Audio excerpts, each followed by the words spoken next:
আসসালামু আলাইকুম ওয়া রাহমাতুল্লাহি ওয়া বারাকাতুহু। আলহামদুলিল্লাহ ওয়াহদাহু ওয়াসসালাতু ওয়াসসালামু আলা মান লা নাবিয়্যা বা'দা। প্রশংসা আল্লাহ সুবহানাহু ওয়া তাআলার জন্য, শান্তি অবতীর্ণ হোক মুহাম্মদ সাল্লাল্লাহু আলাইহি ওয়াসাল্লাম।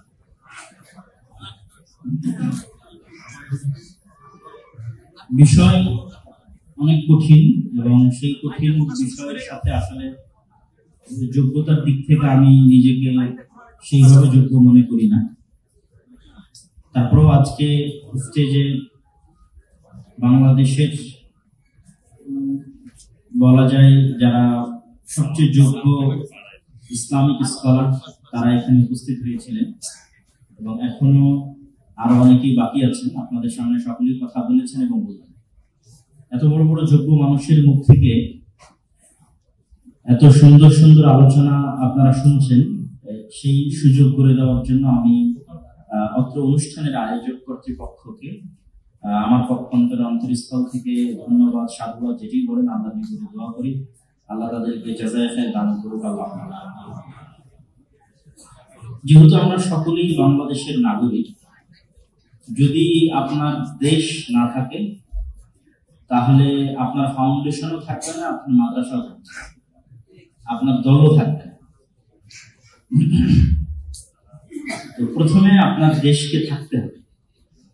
তো আমরা যদি মনে করি যে আমরা আমাদের দাওয়াতি কাজ ভালোভাবে পরিচালনা করব, তাহলে সেই স্বার্থেও আমাকে দেশের পক্ষে, দেশের জন্য, দেশের হয়ে কথা বলতে হবে, কাজ করতে হবে। দেশের সকল পরিস্থিতি থেকে চোখ বন্ধ রেখে কখনোই আপনি আপনার দাওয়াতি কাজে পরিপূর্ণরূপে সফল হতে পারবেন না। আর ইসলামকে যদি আমরা শুধু মনে করি যে মসজিদের মধ্যে সীমাবদ্ধ বা আকীদার দার্সের মধ্যে সীমাবদ্ধ বা বিভিন্ন মতভেদপূর্ণ মাসলা মাসাইলের মধ্যে সীমাবদ্ধ, তাহলে আমরাই তো সবচেয়ে বড় সেকুলার। নাউযুবিল্লাহি মিন যালিক। তা আমরা কি সেকুলার? আপনারা কি বিশ্বাস করেন যে আপনারা সেকুলার? তাহলে যদি আপনি অস্বীকার করেন যে আমি সেকুলার না, তাহলে অবশ্যই আপনাকে রাষ্ট্র সংস্কার নিয়ে কথা বলতে হবে এবং আপনার আশেপাশে যা ঘটছে সে বিষয়ে আপনার অবস্থান থাকতে হবে। তো এই বিষয়টি প্রথমত আমি আপনাদের সামনে পরিষ্কার করার চেষ্টা করলাম যে আমরা যে যে জায়গায় থাকি, যে যে মানহাজ বা মাযহাবের অনুসারী হই, যে মাদ্রাসা, যে ফাউন্ডেশনের সাথে সম্পৃক্ত থাকি, যে দল বা যে সংগঠনের সাথে সম্পৃক্ত থাকি, আমাদের স্বার্থেই আমাদেরকে দেশের জন্য কাজ করতে হবে এবং কথা বলতে হবে। আর দ্বিতীয়ত আকীদার জায়গা থেকেই যদি আমি বলি যে আমি সেকুলার না, তাহলে শুধু ইসলাম মানে মসজিদের মধ্যে সীমাবদ্ধ থাকা, ইসলাম মানে শুধু আকীদার দাস বা ইসলাম মানে শুধু মতভেদপূর্ণ মাসালায় বক্তব্য দেওয়া, এইটা থেকে আমাদের বেরিয়ে আসতে হবে। উদখুলু ফিস-সিলমি কাফা, পরিপূর্ণরূপে ইসলামে প্রবেশ করা। ইসলামের যে পলিটিক্যাল পয়েন্ট অফ ভিউ আছে, রাজনৈতিক দর্শন আছে, সেটি আমাদের তুলে ধরতে হবে এবং জানতে হবে। এবং আলহামদুলিল্লাহ এখন সেই সুযোগ এসেছে। এই জন্য আমি এখন যেখানেই যাই না কেন আমার বক্তব্যের বিষয় ঘুরে ফিরে এটি কারণে এখন মানুষ যত ভালোভাবে এই জিনিস ক্যাচ করতে পারবে, আজ থেকে 16 বছর আগে গত 16 বছরে আমি বক্তব্য দিলেও মানুষ শুনতো না। আর হয়তো আগামী 1-2 বছর পরেও যদি পরিবেশ পরিবর্তন হয়, তখন হয়তো মানুষের এই বক্তব্য শুনবে না, কিন্তু এখন শুনবে। এই জন্য এখন আমাকে ইসলামের পলিটিক্যাল পয়েন্ট অফ ভিউ, ইসলামের রাজনৈতিক দর্শন আমাকে পরিষ্কার করতে হবে। তো সর্বপ্রথম আমরা আকীদা দিয়ে আলোচনা শুরু করি। তখন বলবেন রাজনীতির মধ্যে আবার আকীদা কিভাবে আসে? না, রাজনীতির মধ্যেও আকীদা আছে এবং সেটি ইসলামের শক্তিশালী অবস্থান। আল্লাহ সুবহানাহু ওয়া তাআলা পবিত্র কোরআন মাজিদে বলেন যে যারা আল্লাহ সুবহানাহু ওয়া তাআলার প্রতি বিশ্বাস স্থাপন করতে চায় তাদেরকে ইয়াকফুর বিত-তাগুত, সর্বপ্রথম তাগুতকে অস্বীকার করতে হবে। বারাআতুম মিনাশ শিরক, শিরক থেকে মুক্ত থাকার ঘোষণা দিতে হবে। তো তাগুতকে কুফরি করতে হবে, শিরক থেকে মুক্ত থাকার ঘোষণা দিতে হবে, এবং এইরকম কুফরি যে করতে হবে সেটার পক্ষে হাদিসও আছে। আজকে আমাদের মিরপুর 12 যে দাওয়া সেন্টার আছে, সেখানে আমরা কিতাব তাওহীদের দাস দেখছিলাম, প্রতি শনিবার আসর পর দাসটা হয়। সেখানে একটা হাদিস ইমাম মুহাম্মদ বিন আব্দুল ওয়াহাব নিয়ে এসেছেন যে শুধু আমানা বিল্লাহ, শুধু আল্লাহর প্রতি ঈমান যথেষ্ট নয়, আল্লাহর প্রতি ঈমানের পাশাপাশি কুফরি থাকতে হবে আল্লাহ ব্যতীত আর যার ইবাদত করা হয় তার বিরুদ্ধে। এটা আল্লাহর আদেশ যে আমাকে ওপেন ঘোষণা দিতে হবে যে আমি যেমন আল্লাহর প্রতি ঈমান আনয়ন করি, তেমনি এই যে সমস্ত মূর্তির পূজা হয় এই সমস্ত মূর্তির আমি কাফের, কুফরি করলাম সমস্ত। তো ঠিক আপনাকে এরকম ঘোষণা দিতে হবে যে আমি যেমন আল্লাহর প্রতি বিশ্বাস স্থাপন করি তেমন আমি সেকুলারিজমের কাফের, ঠিক তেমন আমি ডেমোক্রেসির কাফের, আমি ডেমোক্রেসিকে অস্বীকার করি, কাফের আমি ডেমোক্রেসি, কুফরি করি। এবং এই আদেশ আল্লাহ সুবহানাহু ওয়া তাআলা পবিত্র কোরআন মাজিদে যেখানে স্পষ্টভাবে ঘোষণা করেছেন, সে আয়াতটা আপনাদের সাথে পেশ করি, আমি বানিয়ে বলতেছি এরকম না। সূরা মুমতাহিনা 4 নম্বর আয়াত, قد كانت لكم أسوة حسنة في إبراهيم, তোমাদের জন্য উত্তম আদর্শ আছে ইব্রাহিমের মধ্যে, ওয়াল্লাযীনা মাআহ, আর ইব্রাহিমের সাথে যারা ঈমান আনয়ন করেছিল তাদের মধ্যে, ইয ক্বালু লিকাওমিহিম, যখন ইব্রাহিম এবং তার অনুসারীরা তাদের জাতিকে বলেছিল, মানে আমাকে এবং আমাদের অনুসারীদেরকে আমাদের জাতিকে বলে দিতে হবে, যেমন ইব্রাহিম আলাইহিস সালাম এবং তার অনুসারীরা বলেছিল। কি বলেছিল? ইন্না বারাউম মিনকুম, তোমরা আর তোমরা যারা ইবাদত করো এগুলো থেকে আমরা মুক্ত। অমিম্মা তা'বুদুনা মিন দুনিল্লাহ, আল্লাহ ব্যতীত আর যা কিছু তোমরা ইবাদত করো এই প্রত্যেকটা থেকে আমরা মুক্ত, আর তোমাদের থেকে মুক্ত। শুধু তাই না, কাফারনা বিকুম, এই যে আমি এতক্ষণ যেটা বললাম সেটা এই কোরআনের আয়াতে আছে, কাফারনা বিকুম, কাফের হয়ে গেলাম তোমাদের মূর্তির, কাফের হয়ে গেলাম তোমাদের, কাফারনা কুফরি করলাম। শুধু আল্লাহর প্রতি ঈমান যথেষ্ট নয়, আপনাকে স্পষ্টভাবে ঘোষণা দিতে হবে যে তোমরা যার আল্লাহ ব্যতীত আর যারা ইবাদত করছো সেগুলো সবগুলো আমরা ওপেন কুফরি করি, প্রকাশ্যে। তাহলে রাষ্ট্র সংস্কারে আমাদের চিন্তা ভাবনা কি? এই আয়াত থেকে স্পষ্ট যে আল্লাহ সুবহানাহু ওয়া তাআলা বিধিবিধান ব্যতীত আর যে কোনো বিধিবিধান দিয়ে রাষ্ট্র পরিচালনার যে সমস্ত থিওরি আছে, অন্তত ঈমানের জায়গা থেকে আমাদের ঈমানকে পরিষ্কার রাখার জন্য আমরা সেগুলোর প্রতি ঈমান আনি না কুফরি করি। তাহলে এক বাক্যে শেষ হয়ে গেল বাংলাদেশের সংবিধান অথবা বাংলাদেশের রাষ্ট্র সংস্কারের পর্যন্ত আলোচনা আছে। শুধু তাই না, ওয়াবাদা বাইনানা ওয়া বাইনাকুমুল আদাওয়া ওয়াল বাগদা, আর এই ঘোষণার মাধ্যমে তোমাদের আর আমাদের মধ্যে শত্রুতা এবং যুদ্ধ শুরু হয়ে গেল, হাত্তা তুমিনু বিল্লাহি ওয়াহদা, যতক্ষণ না তোমরা এক আল্লাহর প্রতি পরিপূর্ণরূপে ঈমান আনয়ন না করো। সম্মানিত উপস্থিতি, আমরা এত শক্ত অবস্থান কি জন্য নিব? এত শক্ত অবস্থান এই জন্য নিতে হবে যে সমস্ত থিওরি জন্মগতভাবে ইসলামের রাজনৈতিক শত্রু, সেই সমস্ত থিওরি দিয়ে কখনোই ইসলামের রাজনৈতিক উত্থান সম্ভব নয়। ওই সমস্ত থিওরির জন্মই হয়েছে যেন ইসলাম কখনো রাজনৈতিকভাবে ক্ষমতায় না আসতে পারে। তাহলে ওই যে আমার সাথে শত্রুতা এবং আমার সাথে হিংসা, এই ঘোষণার মাধ্যমে শুরু তোমাদের এবং আমাদের মধ্যে। আপনি যখন অন্তর দিয়ে বিশ্বাস করবেন যে এই সমস্ত থিওরির জন্মই হয়েছে এই জন্য যেন ইসলাম কখনোই রাজনৈতিকভাবে ক্ষমতায় আসতে না, তাহলে ওই সমস্ত থিওরির সাথে কম্প্রোমাইজ করে কিভাবে আপনি ইসলামকে ক্ষমতায় নিয়ে আসবেন? ওই সমস্ত থিওরিকে আপনি তাহলে কিভাবে সহ্য করবেন? তবে চলমান পরিস্থিতিতে আমরা যত দাবি করছি সব দাবি যে মানা হবে, মানবে, এটাও সম্ভব।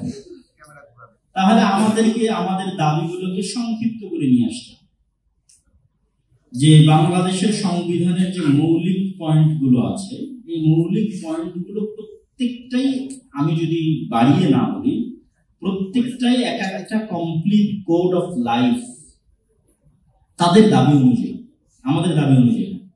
যেমন বাংলাদেশের সংবিধানের মূলতন্ত্রের মধ্যে লেখা আছে সমাজতন্ত্র। সমাজতন্ত্র একাই তাদের দাবি অনুযায়ী একটা স্বয়ং সম্পূর্ণ আদর্শ, একটা দিন। আল্লাহ সুবহানাহু ওয়া তাআলা বলেছে, ওয়ামান ইয়াবতাগি গায়রাল ইসলামি দীনা, যে ব্যক্তি ইসলাম ব্যতীত অন্য কোনো দিন অনুসরণ করবে, ফালা ইউকবালা মিনহু, কবুল করা হবে। আসলে আপনি তো জানেনই না যে সমাজতন্ত্র একটা দিন, তখন এটা আপনার কাছে মেনে নেওয়া অনেক সহজ হচ্ছে।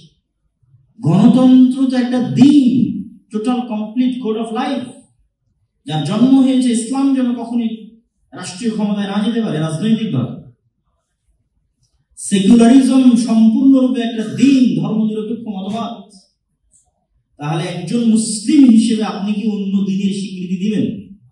আরো সহজ করে বলুন, একজন মুসলিম হিসেবে কি আপনি হিন্দু ধর্মের মতবাদকে সাপোর্ট দিবেন? একজন মুসলিম হিসেবে আপনি কি খ্রিস্টান বা ইহুদি ধর্মের মতবাদকে সাপোর্ট দিবেন? একজন মুসলিম হিসেবে হিন্দু ধর্মের মতবাদ আপনার নিকটে যতটা ঘৃণ্য, বা হিন্দু ধর্মের মূর্তি আপনার অন্তরের কাছে যদি ঘৃণ্য হয়, তাহলে ওই মূর্তি আর সমাজতন্ত্র আর গণতন্ত্র আর জাতীয়তাবাদ, এগুলো এক একটা মূর্তি যা এই যুগে পূজা করা হয় এবং শিরক করা হয়। তাহলে এই শিরক থেকে আপনাকে মুক্ত ঘোষণা করতে হবে, অন্তত আপনার আকীদা পরিষ্কার থাকতে হবে না?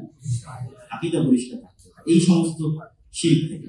এবং এই কথা আমি শুধু আজকে বলছি তা না, আল্লামা ইকবাল বলেছে। আল্লামা ইকবাল তার কবিতার মধ্যে বলেছে যে এই যুগের আজরেরা নতুন খোদা তৈরি করেছে, তারা শোয়ায়ে হ্যাঁ খোদা আর। এই যুগের আজরের, আজরকে ইব্রাহিম আলাইহিস সালামের পিতা, ইব্রাহিম আলাইহিস সালামের পিতা একটা মূর্তি বানাতো, অসংখ্য মূর্তি বানায়। আল্লামা ইকবাল বলতেছে এই যুগের আজরেরা, মানে এই যুগে যারা মূর্তি বানায়, তারা নতুন একটা মূর্তি বানিয়েছে, নতুন একটা খোদা বানিয়েছে। সেই খোদার নাম উনি বলছেন সেটি হচ্ছে জাতীয়তাবাদ, ওয়াতান পারাস্ত, ন্যাশনালিজম। তাহলে আমি যে বললাম যে গণতন্ত্র, সমাজতন্ত্র, জাতীয়তাবাদ, এগুলো একটা খোদা বা এগুলো একটা আল্লাহ, নাউজুবিল্লাহ। তা এই সমস্ত আল্লাহর কি করা হচ্ছে? পূজা করা হচ্ছে। এই সমস্ত প্রভুর পূজা করা হচ্ছে, অথচ তারা উলুহিয়াত পাওয়ার হকদার না? হকদার না, হকদার না। তাহলে তো আপনাকে কুফরি করতে হবে, লা ইলাহা, কুফরি করতে হবে না? ওয়ামাই ইয়াকফুর বিত্তাগুত কাফারনা বিকুম, এগুলো প্রত্যেকটা কোরআনের আয়াত। তাহলে তো আপনাকে এগুলো থেকে কুফরি করতে হবে, এগুলো বাদ। এই প্রত্যেকটা জায়গায় শুধু কে বসবে? আল্লাহ সুবহানাহু ওয়া তাআলা। সমাজতন্ত্রের জায়গায় কে বসবে? আল্লাহ বা ইসলাম। গণতন্ত্রের জায়গায় কে বসবে? আল্লাহ বা ইসলাম। এবং ইসলামের নিজস্ব রাজনৈতিক দর্শন আছে, আর এই রাজনৈতিক দর্শন কোন কিতাবী দর্শন নয়। সমাজতন্ত্র তো ব্যর্থ। পৃথিবীর কোন একটা দেশ সমাজতন্ত্র দিয়ে এখন পর্যন্ত সাকসেসফুলি পরিচালিত হয়েছে? দেখ, যারা এই দেশে সমাজতন্ত্রের দাবিদার, তারাও তো নীতিভ্রষ্ট। তারা স্বাধীনতার যুদ্ধকে পুঁজি করে রাশিয়ান সমাজতন্ত্রকে সাপোর্ট করে, আবার ঠিক চায়নার সমাজতন্ত্রের যুদ্ধে কিছু বলে। চায়না তো স্বাধীনতার পক্ষে ছিল না 1971। এরকম আরো হয়তো গভীর আলোচনা করা যাবে, কিন্তু যে বিষয়টি আমি তুলে ধরতে চাচ্ছি সেটি হচ্ছে যে যতগুলো তন্ত্র মন্ত্র আছে, এগুলো পৃথিবীতে এখন পর্যন্ত মানুষের শান্তি নিরাপত্তা প্রতিষ্ঠায় ব্যর্থ। সারা পৃথিবী বিশ্বযুদ্ধের দিকে ধাবমান, রাশিয়া ইউক্রেনের যুদ্ধকে কেন্দ্র করে অসংখ্য দেশে ক্ষমতার পট পরিবর্তন, পালা পরিবর্তন, রক্ত প্রবাহ, গৃহযুদ্ধ চলতেছে। আপনি বলবেন আমেরিকায় তো গণতন্ত্র ভালো কাজ করছে, বা ইংল্যান্ডে তো গণতন্ত্র ভালো কাজ করছে। তারপরেও আমি আপনাকে বলবো, আপনি শতভাগ বিশ্বাস রাখেন আজকের গণতন্ত্র আমেরিকায় যে কাজ করছে এবং আজকের গণতন্ত্র ইংল্যান্ডে যে কাজ করছে, ইসলামের যে রাজনৈতিক দর্শন আছে, যেটিকে আমরা খেলাফা বলি, আর সিয়াসা শারঈয়া, এই খেলাফা যদি আমেরিকায় প্রতিষ্ঠিত হয়, ইংল্যান্ডে প্রতিষ্ঠিত হয়, তাহলে আমেরিকার মানুষেরা এখনকার চাইতে বেশি সুখে এবং শান্তিতে থাকে, ইংল্যান্ডের মানুষেরা এখনকার চাইতে বেশি শান্তি এবং সুখে থাকে।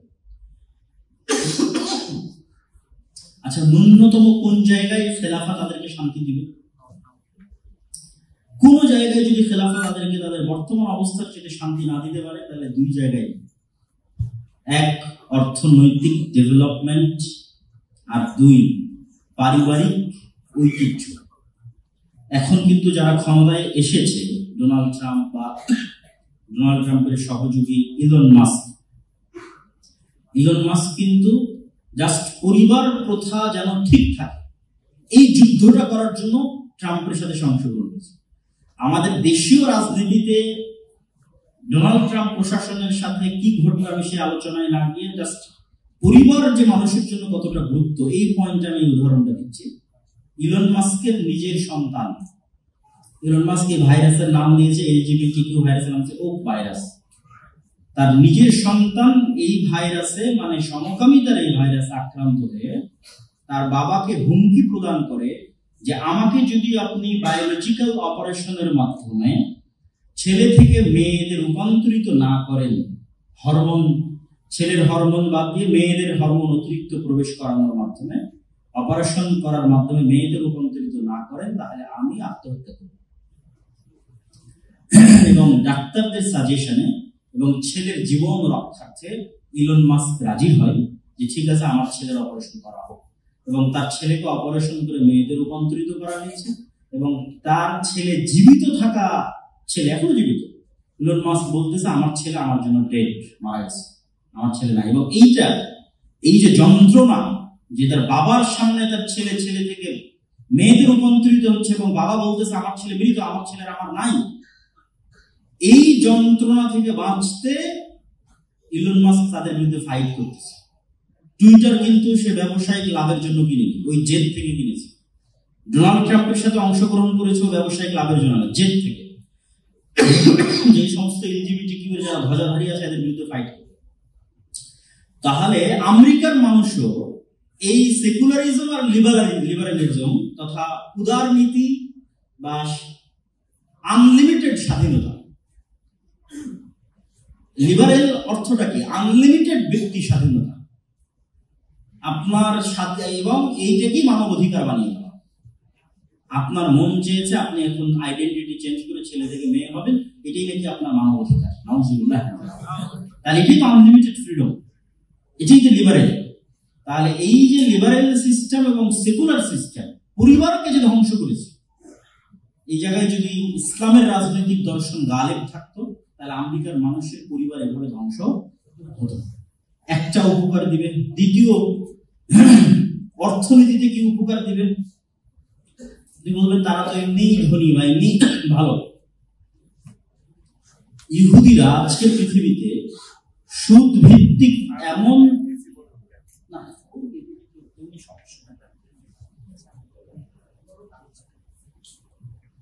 ইহুদিরা বর্তমান পৃথিবীতে সুদ ভিত্তিক এমন একটা ইকোসিস্টেম তৈরি করেছে, যে ইকোসিস্টেমের বাইরে একজন মানুষকেও যেতে দিবে না। এবং আমেরিকা এবং ইংল্যান্ডে কেউ এই ইকোসিস্টেমের বাইরে আছে এবং বাইরে থেকে টিকে থাকতে পারবে না। তো বাইরে আছে, এটা বহু পরের প্রশ্ন, বাইরে গিয়ে তো টিকতে পারবে না। আপনি যদি ক্রেডিট কার্ডের ইউজার হন এবং আপনি দেখা যাচ্ছে গত 10 বছর থেকে ক্রেডিট কার্ড সাকসেসফুলি ইউজ করতেছে, আপনি আমেরিকা বা ইংল্যান্ডে একটা বাড়ি নিতে গেলে আপনাকে সিকিউরিটি মানি দেওয়া লাগবে না, অনলি জাস্ট এই কারণে যে আপনি ক্রেডিট কার্ড হোল্ডার এবং সেটা ভালোভাবে ইউজ করতেছেন। আর যদি আপনি ক্রেডিট কার্ডের ইউজার না হন, তাহলে এখন সিকিউরিটি মানি দেন, এত সিকিউরিটি মানি আপনি কোথায় ছেড়ে দিবেন? সারা জীবনের ইনকাম দিয়ে একটা বাড়ি কেনা কঠিন আছে, বাড়ি ক্রয় করা কঠিন আছে, তাহলে থাকবেন কিভাবে? লোন নিয়ে, সরকারের কাছ থেকে লোন নিয়ে আপনাকে বাড়ি ক্রয় করতে হবে। প্রত্যেকটা জিনিসের পিছনে ইন্স্যুরেন্স আছে, মোবাইলের পিছনে ইন্স্যুরেন্স আছে, ওয়াইফাই রাউটারের পিছনে ইন্স্যুরেন্স আছে, মানুষের লাইফ আর গাড়িতে বহু দূরের কথা। এমন ভাবে সুদের ইকোসিস্টেম তৈরি করা আছে যে আপনি there is no cash money without loan, প্রত্যেকটা ক্যাশ মানির বিপরীতে লোন আছে। আপনি দাবি করতে পারবেন না যে আমার পকেটের এই ক্যাশ মানিটা স্বাধীন, একটা পয়সাও স্বাধীন নয়, প্রত্যেকটা পয়সার পিছনে লোন আছে। তাহলে আপনি সবকিছুর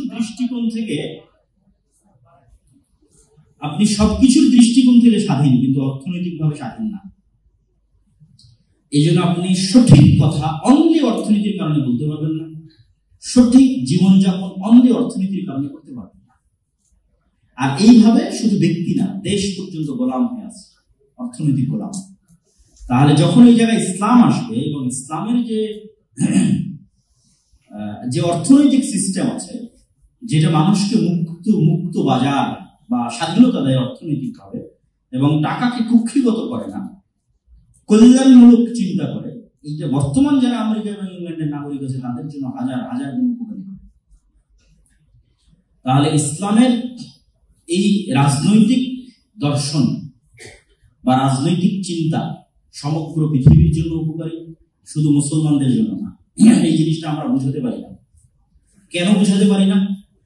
ইসলামী খেলাফা মানে নেগেটিভ পিকচার, ইসলামী শাসন ব্যবস্থা মানে মিডিয়া নেগেটিভ পিকচার তুলে ধরে, ওখানে কল্লা উড়াই দিচ্ছে, ওখানে প্রকাশ্যে দৌড়া মারা হচ্ছে, ওখানে এই সেই ইত্যাদি অনেক কিছু।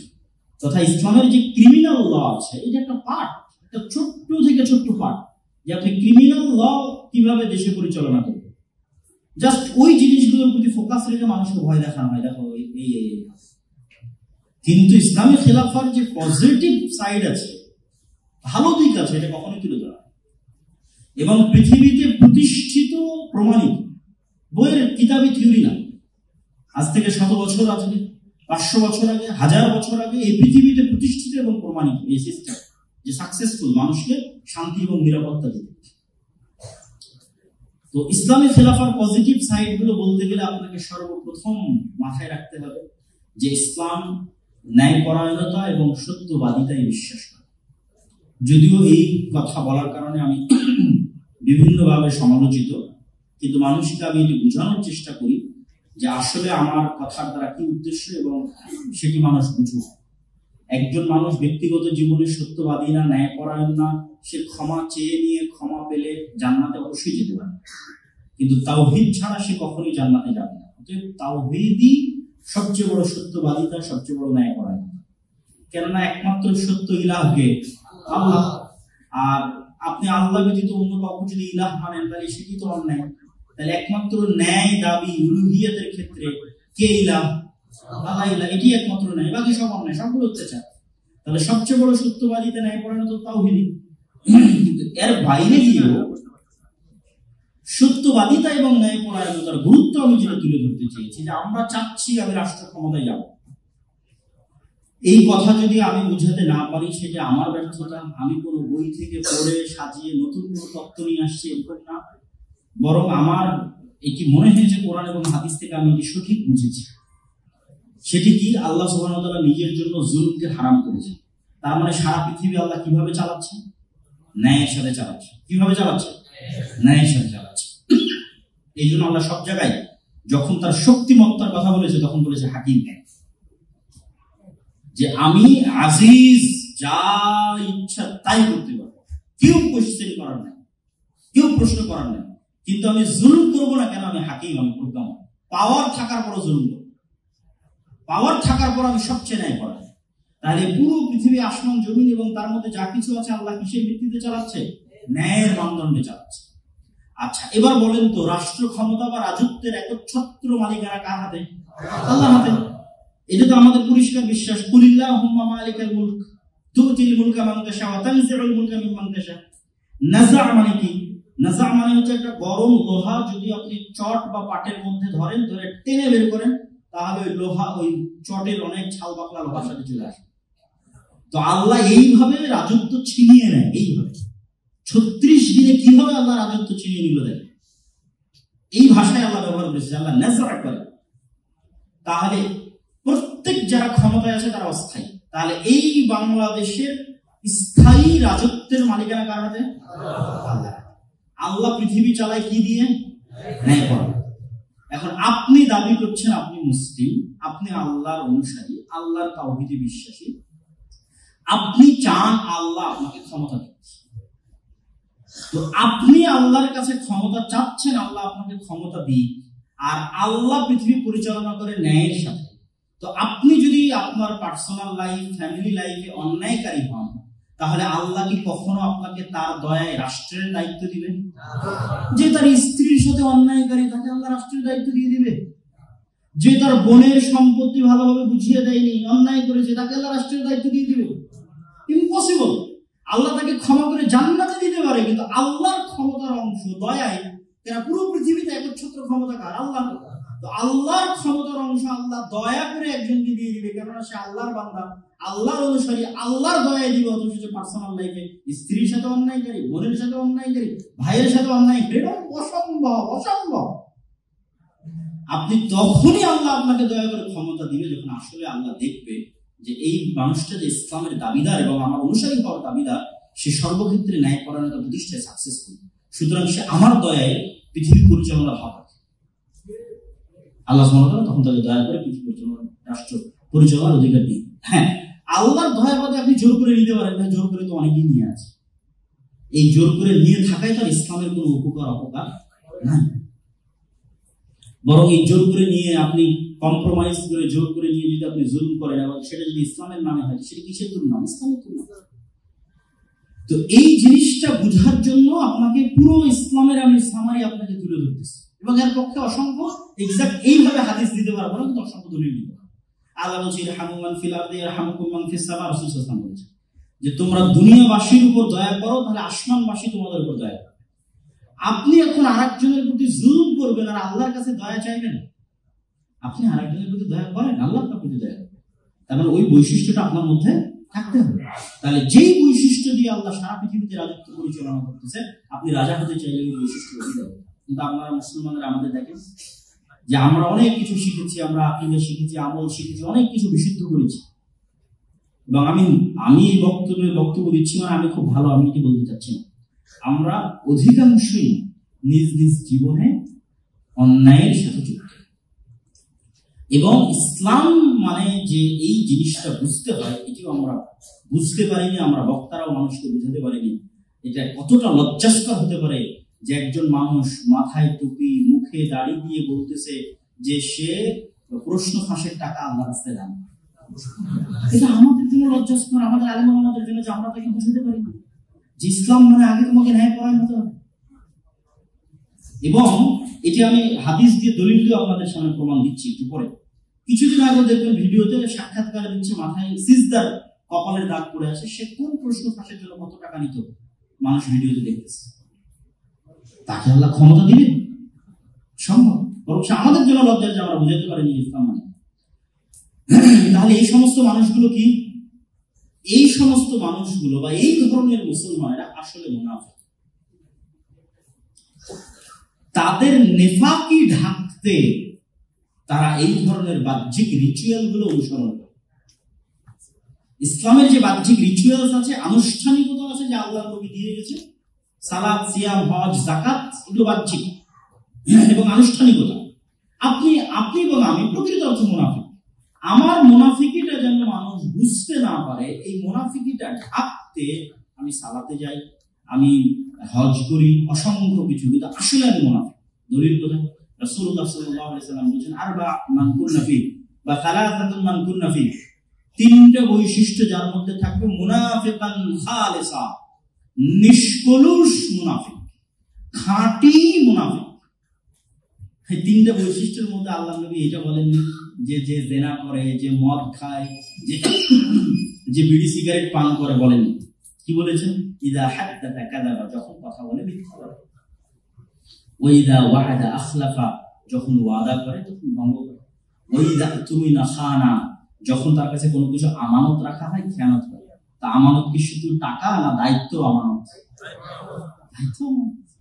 আপনি প্রিন্সিপাল আমানত, মাদ্রাসা প্রিন্সিপাল আমানত, দলের আমির আমানত, দলের সভাপতি আমানত, মসজিদের ইমাম আমানত, মসজিদ কমিটির সভাপতি আমানত।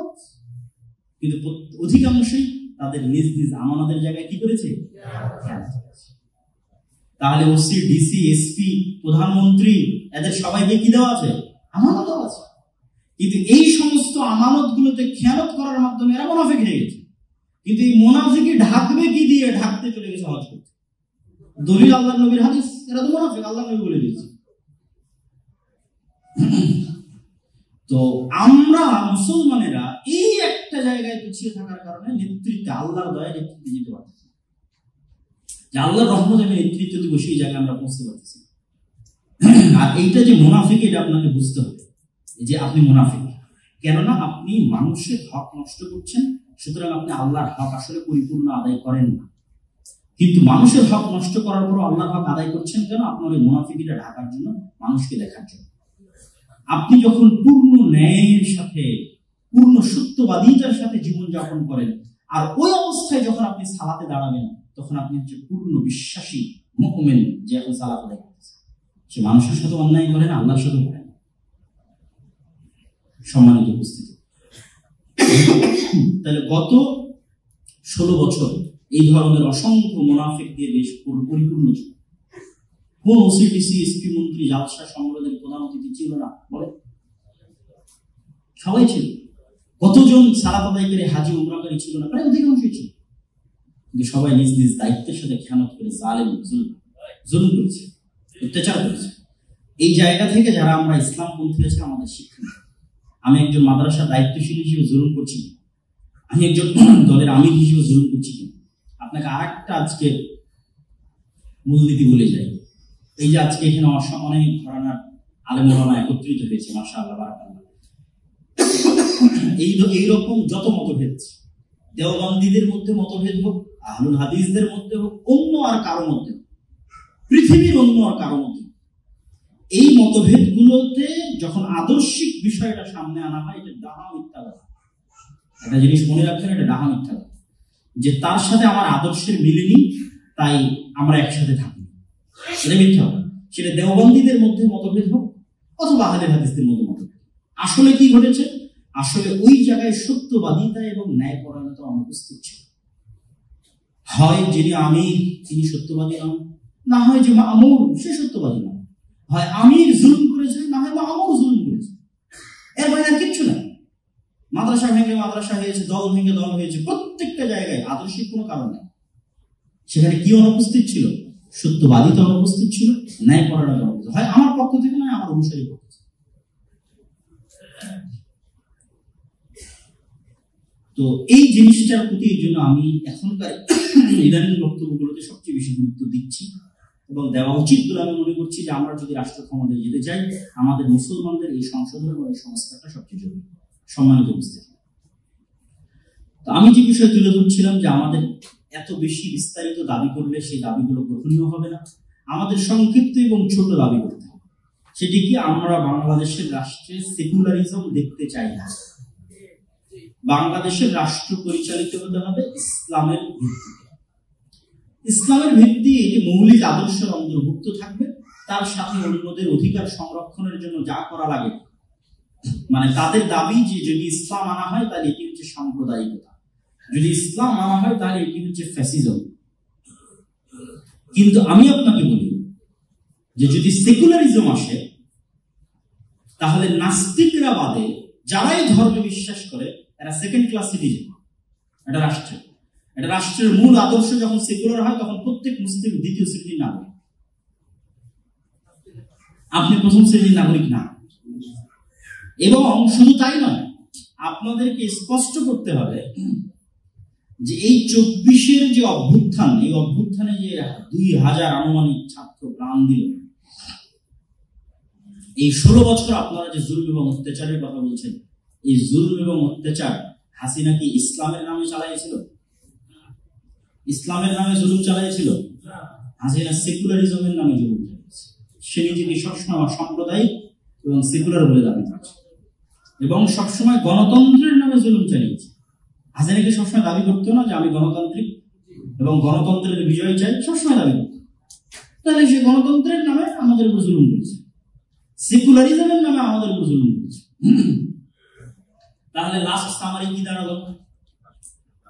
বৈষম্য বিরোধী ছাত্র আন্দোলনে 2000 ছাত্রকে হাসিনা হত্যা করেনি, সেকুলারিজম হত্যা করেছে।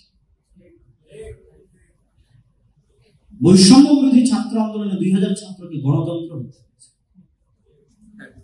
গত 16 বছরে তৈরি করে রাখা আয়নাঘর হাসিনা তৈরি করে, এটা সেকুলারিজম তৈরি করেছে। কেননা এটা সেকুলারিজমের নামেই তৈরি করা হয়েছে। গত 16 বছরে আয়নাঘর গণতন্ত্র তৈরি করেছে। গত 16 বছরে আয়নাঘর ইসলাম তৈরি করে, ইসলামের নামেও তৈরি করে। বৈষম্য বিরোধী ছাত্র আন্দোলন 2000 ছাত্রকে তা ইসলামের নামও হত্যা করা হয়নি, ইসলাম হত্যা করা। তাহলে এত বিশাল পরিবর্তনের পর আবার ওই একই বাক্য, সেকুলারিজম থাকতে হবে, অসাম্প্রদায়িক বাংলাদেশ হতে হবে, তাহলে লাভ কি? যেই লাভ সেই করবে। অতএব আমাদের স্পষ্ট স্ট্যান্ড থাকতে হবে, আমাদের শক্ত অবস্থান থাকতে হবে যে আমরা এই রাষ্ট্রীয় জুলমের জন্য সেকুলারিজমকে দায়ী করছি, এই রাষ্ট্রীয় জুলমের জন্য ডেমোক্রেসিকে দায়ী করছি, এবং তার জায়গায় রাষ্ট্রের মৌলিক আদর্শ হিসেবে ইসলামকে যাচ্ছে। এবং ইসলামকে বাদ দিয়ে যদি রাষ্ট্রীয় কোনো কিছু তৈরি করা হয়, তাহলে এর চেয়ে বড় বৈষম্য আর হবে না বাংলাদেশের মাটিতে। বৈষম্যের বিরুদ্ধে আন্দোলন করে মুসলমানদেরকে সবচেয়ে বড় বৈষম্যের শিকার করা, সেকুলারিজমের ভিত্তিতে রাষ্ট্র পরিচালনা করে মুসলমানদেরকে তাদের দেশে দ্বিতীয় শ্রেণীর নাগরিক তৈরি করা, এটাই সবচেয়ে বড় বৈষম্য। এবং আপনাকে আরো একটা জিনিস বলে রাখি, পৃথিবীতে ডানপন্থী কট্টরপন্থার উত্থান হচ্ছে। আর ওই ডানপন্থী কট্টরপন্থাকে আপনি সেকুলারিজম দিয়ে ডিল করবেন, এর চেয়ে বড় হাস্যকর পৃথিবীতে কিছু না। আপনার পার্শ্ববর্তী রাষ্ট্রে ডানপন্থী কট্টরপন্থা তথা হিন্দুত্ববাদী কট্টরপন্থার উত্থান হচ্ছে। ইসরায়েলে জায়নিস্ট কট্টরপন্থার উত্থান হচ্ছে। ইউরোপিয়ান অসংখ্য দেশে খ্রিস্টান ডানপন্থী কট্টরপন্থীদের উত্থান হচ্ছে। তো আর আপনি বলবেন কি যে আমি সবচেয়ে সাধু, সবচেয়ে ভালো, আমার দাড়ি নিষিদ্ধ করলেও আমি তোমাদের সাথে আছি, আমার বোরখা পরা নিষিদ্ধ করলেও আমি তোমাদের সাথে আছি, আমার চেয়ে ভালো, আমার চেয়ে সাধু আর কেউ নাই। তখন এইভাবে করতে করতে আপনার উপর অত্যাচার এবং জুলম এবং আপনি গোলাম হয়ে যাবেন। এই ধরনের কট্টর পন্থাকে ট্যাকেল দিতে হবে। আপনি যদি হিন্দুত্ববাদী ভারতের আগ্রাসন থেকে বাংলাদেশকে রক্ষা করতে চান, একটা জিনিসই বাংলাদেশকে রক্ষা করতে পারে, বাংলাদেশের স্বাধীনতাকে রক্ষা করতে পারে, সেটা ইসলাম। আর সেকুলারিজম নিয়ে আসা আর ভারতের অধীনস্থ হওয়া দুটো সেম জিনিস, একই জিনিস। বাংলাদেশের স্বাধীনতাকে রক্ষা করতে পারবে, আগেও রক্ষা করেছিল। 47-এর ইতিহাস সেই দিন দেখলাম ডক্টর সালিমুল্লাহ বলেছেন, এবং আমিও এটিকে সাপোর্ট করি, যে এটিকে যদি কেউ স্বাধীনতা বলে তাহলে দ্বিতীয় স্বাধীনতা না, এটা তৃতীয় স্বাধীনতা। প্রথম স্বাধীনতা 47, দ্বিতীয় স্বাধীনতা 71, তৃতীয় স্বাধীনতা 24। তো 47-এ আপনি যে মানচিত্র পেয়েছেন সেটা ইসলামের নামে পাওয়া গেছে। যদি আপনি ইসলামকে উঠিয়ে দেন তাহলে এই বর্ডারের কি দরকার? এই বাংলাদেশ নামক রাষ্ট্রের যে বর্ডার তৈরি করেছে, এই বর্ডারের কি দরকার? 47-এ বর্ডারটা তৈরি হয়েছে ইসলামের নামে। এখানে বেশিরভাগ মুসলমান বসবাস করে, এই জন্য তাদের আলাদা একটা রাষ্ট্র। এই কারণে 47-এ আলাদা রাষ্ট্র দিয়েছে। আপনি রাষ্ট্রের মূলনীতির মধ্যে ইসলামই রাখবেন না, সেকুলারিজম রাখবেন, বর্ডার উঠিয়ে দেন। আর যদি মনে করেন না বর্ডার রাখতে হবে, স্বাধীন আলাদা দেশ লাগবে, তাহলে এই দেশ যেটার উপর ভিত্তি করে তৈরি হয়েছিল সেটাকে সামনে নিয়ে আসতে হবে, সেটা ইসলাম। প্রমাণিত উপস্থিতি। ইসলাম বিজয়ী হবে কিভাবে? এই মাসের মাসিকাল ইতিসাম যদি বাইরে পান, আমাদের আরো বই পুস্তক আছে, ফিলিস্তিন বা আরো যে নতুন বইগুলো এসেছে, এই মাসের ইতিসামের সম্পাদকীয় দেখবেন ইসলামের সামগ্রিক বিজয় যেভাবে সম্ভব।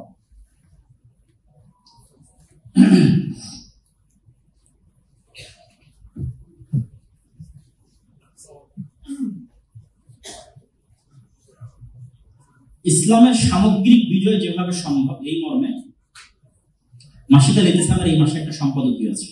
যদি কারো পক্ষে পড়া সম্ভব হয় পড়বেন। আমি জাস্ট সামারি বলে দিই, এই 5ই আগস্ট বা জুলাইয়ের যে অভ্যুত্থান, এই অভ্যুত্থানের স্টেক হোল্ডার মুসলমানরা হতে পারলো না কেন? এর চেয়ে বড় সুযোগ মুসলমানরা স্টেক হোল্ডার হবে বাংলাদেশে আসে, বাংলাদেশের গত 50 বছরের ইতিহাসে আসে, তারপর মুসলমানরা পারলো না। সব স্টেক হোল্ডার তো এনজিওরা হয়ে বসে আছে। তার সবচেয়ে বড় কারণ হচ্ছে মুসলমানদের নিজস্ব শক্তিশালী কোন প্রতিষ্ঠান ছিল। মুসলমানদের না নিজস্ব শক্তিশালী কোন মিডিয়া আছে, মুসলমানদের না নিজস্ব শক্তিশালী কোন অর্থনৈতিক প্রতিষ্ঠান আছে। আমরা কত কষ্ট করে একটা মাদ্রাসা চালাই, একটা শিক্ষা প্রতিষ্ঠান চালাই। ব্র্যাকের বাৎসরিক ইনকাম 12,000 কোটি টাকা, বাৎসরিক আয় ব্যয় 12,000 কোটি টাকা। আপনার মাদ্রাসা করে সারা বাংলাদেশের সব মাদ্রাসা মিলে করতে। তাই মুসলমানদের প্রতিনিধিত্বকারী কোনো অর্থনৈতিক শক্তিশালী প্রতিষ্ঠান না থাকায়, প্রতিনিধিত্বকারী শক্তিশালী কোনো মিডিয়া না থাকায় মুসলমানেরাই জীবন দিল, মুসলমানেরাই আন্দোলন করলো, কিন্তু রাষ্ট্রে তাদের কোনো স্টেক নেই। একই ঘটনা 47-এও ঘটেছিল। শাহেক আছেন, শাহেক ভালো ইতিহাস বলতে পারবেন। দীর্ঘ 190 বছরের আন্দোলনে রক্ত দিয়েছে ভারতের স্বাধীনতার জন্য, পাকিস্তানের স্বাধীনতার জন্য, বাংলাদেশের স্বাধীনতার জন্য ব্রিটিশদের বিরুদ্ধে মুসলমানরা। কিন্তু ব্রিটিশরা যখন এই দেশ 47-এ ছেড়ে দিয়ে গেল, কোন মুসলমান মুজাহিদদের হাতে দেশ দিয়ে যায়। তারা তাদের মতো সেকুলার আগে 1935 বা তার আগে থেকে ভারত শাসন আইন তৈরি করার মাধ্যমে তৈরি করেছে, ওই সমস্ত সেকুলার মুসলিমদের হাতে দেশ দিয়েছে, কিন্তু রক্ত দিয়েছে মুসলমান। এই 24 আন্দোলনে মুসলমানের সন্তানরা রক্ত দিল, আর রাষ্ট্রের গদিতে বসলো এনজিওরা, আর সেখান থেকে বসে নাকি সেকুলারিজমের গুলি আওয়াজ। এর চেয়ে বড় বৈষম্য হতে পারে? অসম্ভব। এর চেয়ে বড় বৈষম্য হতে পারে? তাহলে আপনাদের শক্তিশালী প্রতিষ্ঠান লাগবে, দাওয়াতি কাজ করতে হবে। দাওয়াতি কাজ নবীদের বৈশিষ্ট্য। আল্লাহ এখনো যদি বাংলাদেশে কোনো নবী পাঠাতেন, তিনিও দাওয়াতি কাজই করতেন। তো আল্লাহ সুবহানাহু ওয়া তাআলা নবী পাঠাতেন না, তো নবীদের উত্তরসূরিরা আছে, তাদের কি কাজ? দাওয়াতি কাজ করতে হবে, এবং নিঃস্বার্থ দাওয়াতি কাজ হতে হবে। আমরা গত 16 বছর যতজনের কাছে গেছি স্বার্থের জন্য গেছি, এখনো যে যাচ্ছি তাও স্বার্থের জন্য। নিঃস্বার্থ যেতে হবে। স্বার্থের জন্য বলতে আমি মানে খোলাখুলি বলতেছি আর কি, যে গত 16 বছর কোনো এমপির কাছে গেছি, ভাই আমার মাদ্রাসার এটা একটু আটকে আছে করে দেন, আমার দলের এটা একটু সমস্যা তৈরি করে দেন, আমার নামে একটা মামলা দিয়ে দেবেন। নিঃস্বার্থ ভাবে বললে ইসলামের দাওয়াত নিয়ে তো আমি এমপির কাছে যাইনি, ওসিডিসি এসপি মন্ত্রীর কাছে কোনোদিন যাইনি। নিঃস্বার্থ দাওয়াতি কাজ লাগবে, ইম্প্যাক্ট আছে, প্রভাব আছে। নিঃস্বার্থ দাওয়াতি কাজ লাগবে, শক্তিশালী প্রতিষ্ঠান লাগবে, এবং এই গোলামির যে মাইন্ড সেট আপ আছে, 190 বছর ব্রিটিশদের কলোনিয়াল গোলামির মাইন্ড সেট আপ, এটার উপর আমি রাজশাহী বিশ্ববিদ্যালয়ে লম্বা আলোচনা করেছিলাম, আজকে বিস্তারিত করতেছি না, ওখান থেকে শুনে নেবেন। এই গোলামির মাইন্ড সেট আপ থেকে বেরিয়ে আসতে মুসলমানদেরকে নিজেদের দিনের উপর কট্টর হতে হবে, আর এই সমস্ত কুফরি মতবাদের সাথে প্রকাশ্যে কুফরি করতে হবে। যে প্রকাশ্যে আমি আজকে থেকে নিজেকে প্রকাশ্যে এই সমস্ত মতবাদের কাফের ঘোষণা করতেছি, এই সমস্ত মতবাদের সাথে কুফরি করলাম। আরবিতে আল্লাহ কোরআনে যেমন বলেছে কাফারনা বিকুম ওমাই ইয়াকফুর বিত্তাগুত, এই সমস্ত কুফরি মতবাদের সাথে কুফরি করলাম। এবং নিজের দিনের উপর অটল থাকতে হবে, ব্যাপকভাবে দাওয়াতি কাজ করতে হবে, শক্তিশালী প্রতিষ্ঠান তৈরি করতে হবে, কলোনিয়াল গোলামের মাইন্ড সেট আপ থেকে বেরিয়ে আসতে হবে। আল্লাহ সুবহানাহু ওয়া তাআলা বাংলাদেশের মুসলমানদেরকে তাদের দিনের উপর অটল থাকার তৌফিক দান করুক, আল্লাহুম্মা আমিন। এবং বাংলাদেশের স্বাধীনতাকে অটুট রাখুক, আল্লাহুম্মা আমিন। এবং বাংলাদেশকে আল্লাহ সুবহানাহু ওয়া তাআলা তার দরবারে অদূর ভবিষ্যতে দারুল ইসলাম হিসেবে কবুল করুক, আল্লাহুম্মা আমিন। আসসালামু আলাইকুম ওয়া রাহমাতুল্লাহি ওয়া বারাকাতুহু।